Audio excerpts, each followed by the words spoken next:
D న్యూస్కు స్వాగతం.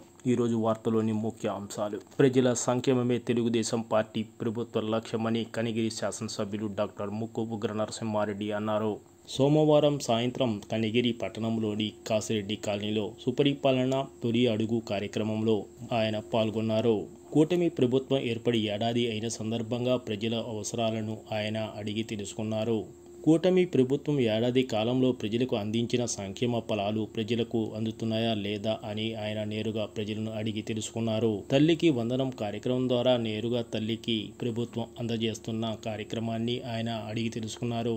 Telugu Desam party ప్రచురించిన కరపత్రాన్ని ప్రతి ఇంటికి అందజేసి అక్కడ ఉన్న వారితో ఆయన మాట్లాడారు. గత ప్రభుత్వ కాలంలో జరిగిన అవినీతి అక్రమాల వలన జగన్ ప్రభుత్వానికి ప్రజలు బుద్ధి చెప్పారని ఆయన అన్నారు. ప్రజల ఆకాంక్షలకు అనుగుణంగా రాష్ట్ర ప్రభుత్వం వ్యవహరిస్తుందని ఉగ్ర నరసింహారెడ్డి అన్నారు.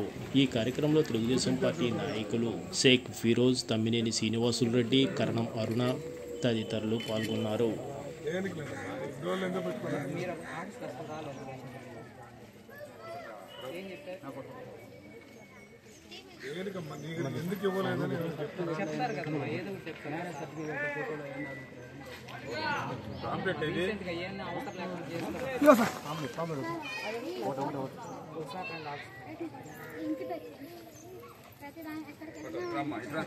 ఫరూక్ ఫోటో క్యాప్చర్ చేయి.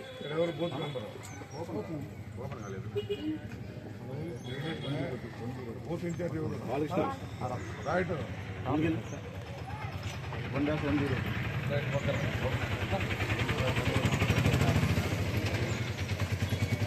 ఇవన్నీ మీరు సెట్టింగ్ చేసుకోకుండా ఓరంగా ఎమ్మెల్యే గారి సంగతిలో తిరుగుతూ పంపుదామంటే ఎట్లా ఆపే ఉందో